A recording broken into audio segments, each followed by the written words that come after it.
গড়বেতা কেন্দ্রে সিপিএম প্রার্থী তপন ঘোষ, এই সিদ্ধান্তকে কেন্দ্র করেই উঠছে তীব্র বিতর্ক। ছোট আঙাড়িয়া ও নন্দীগ্রামের মতো ঘটনাগুলোর স্মৃতি এখনো তাজা মানুষের মনে। এই তপন ঘোষ আর শুকুর আলী সরাসরি যুক্ত ছিলেন ওই রক্তক্ষয়ী ইতিহাসের সঙ্গে।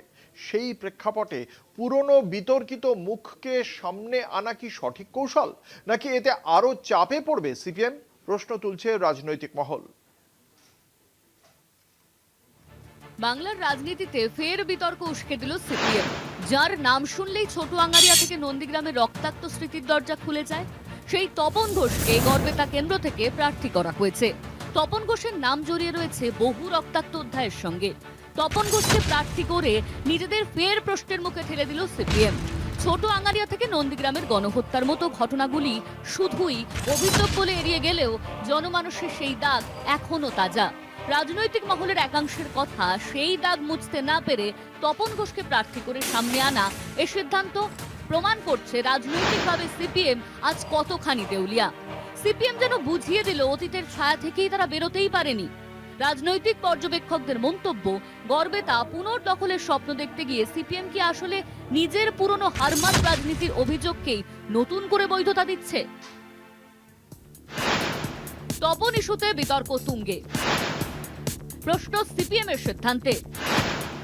নন্দীগ্রাম ছোট আঙ্গারিয়া ফের চর্চায়, সিপিএম এর অতীত ফের সামনে। গত 2021 সালের বিধানসভা ভোটেও এই তপন ঘোষকে প্রার্থী করেছিল দল।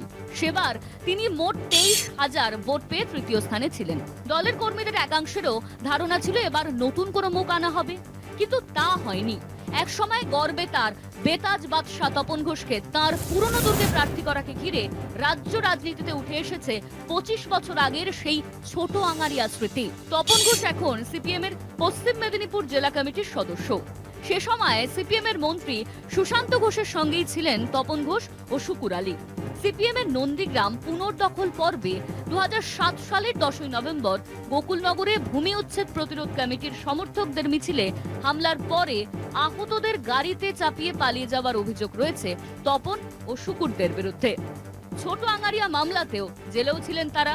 2011 সালে রাজ্যে পালাবদলের পর শুকুর রাজনীতি থেকে সরেছেন, কিন্তু তপন ঘোষ সক্রিয়ভাবে সিপিএম এর সঙ্গে যুক্ত রয়েছেন।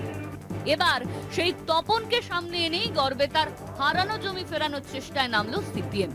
তবে সেই কাজ যে কার্যত অসম্ভব তা বলছে রাজনৈতিক মহলই। কলকাতা টিভি।